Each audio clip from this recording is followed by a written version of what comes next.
Hoy meditamos en otras dos parábolas que Jesús nos propone en el Evangelio de Marcos en el versículo 21 al 24. Dos parábolas que tienen algo en común y son dos parábolas que hablan de semilla, que hablan de algo naciente. La parábola del hombre que siembra y que no sabe cómo crece su campo en la noche, y la parábola de la semilla de mostaza. Y es que Jesús conoce muy bien el tema de la siembra, porque Jesús fue campesino, en su Nazaret fue sembrador, participó de la actividad de su familia de sembrar y de recoger y de cuidar. Entonces Jesús sabe de lo que está hablando. Además, porque hay que tener en cuenta que una parábola es eso. Una parábola es tomar un elemento o una situación de la vida cotidiana que todo el mundo conoce o casi todo el mundo conoce y utilizarla para decir un mensaje.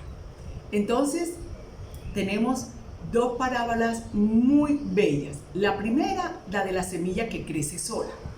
Un hombre que tira la semilla y no sabe ni cómo, pero en la noche su cultivo siempre crece de manera misteriosa. A pesar de que al acostarse pueda pensar que hay obstáculos para la siembra, que hay algo que no está bien, que puede aparecer algo, aún así el cultivo crece. Y eso es lo que sucede y lo que él espera, porque ha estado arando, ha estado cuidando la tierra, ha estado regándola. La otra comparación es también la de la semilla de mostaza, que es muy pequeñita, que cuando se siembra ocupa poca tierra, pero que va creciendo hasta volverse un árbol fuerte, grande, el más grande de todas las hortalizas. Entonces, el Evangelio de hoy nos ayuda a entender cómo conduce Dios nuestra vida. Cómo en nuestra historia, sin que nosotros nos demos cuenta, Él está presente, Él está ahí. Y con el Evangelio, los sacramentos y la gracia, nos pueden pasar dos cosas. Si nos va bien, pensamos incluso, ojalá que no, que fue por mérito propio.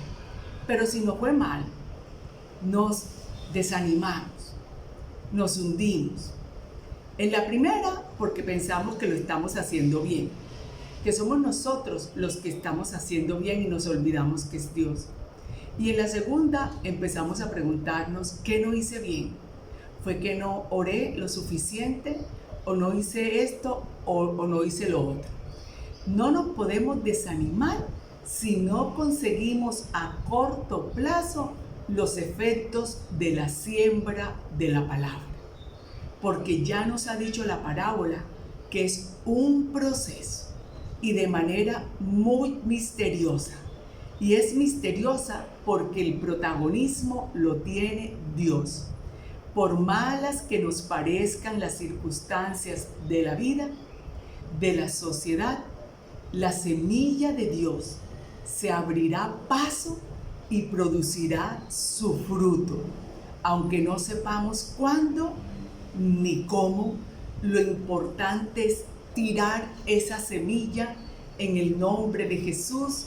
Lo importante es enseñar el Evangelio, lo importante es vivir el Evangelio, lo importante es mostrar el Evangelio con nuestros actos.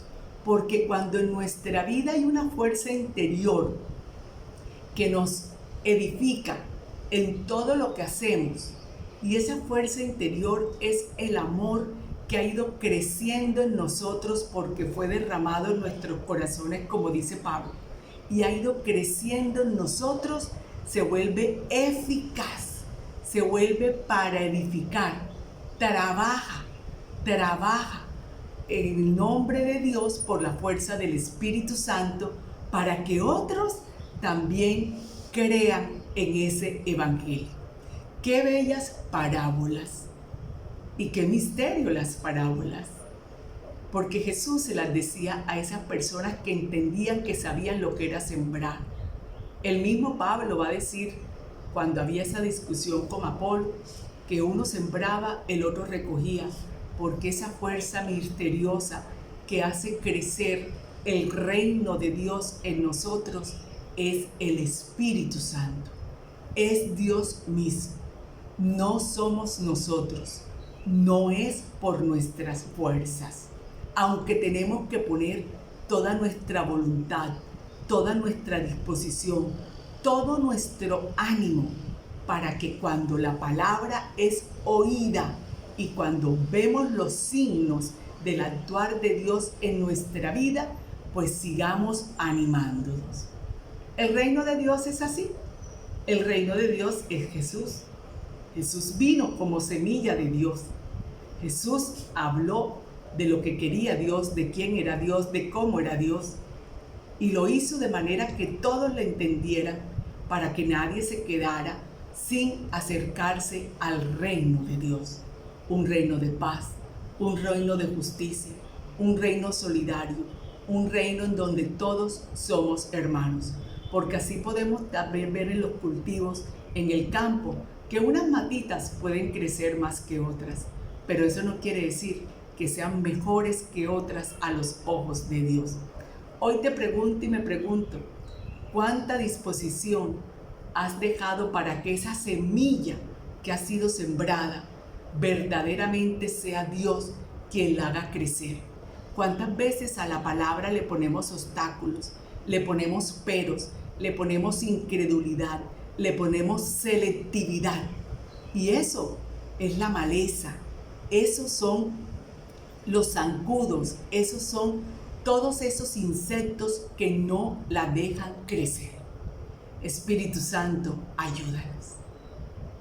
Haz que esa semilla que ha sido sembrada en nuestro corazón y en nuestra mente del Evangelio verdaderamente dé como fruto el reino de Dios en nuestra vida, para contagiar a los demás de vivir el reino de Dios. Espíritu Santo, tú que eres agua, ven a regar toda palabra que ha sido sembrada, para que por tu presencia, para que seas tú, Señor, quien en forma misteriosa, aunque nosotros participemos, haga una buena cosecha, que dé mucho, pero mucho fruto para la gloria de Dios. Ven, Espíritu Santo.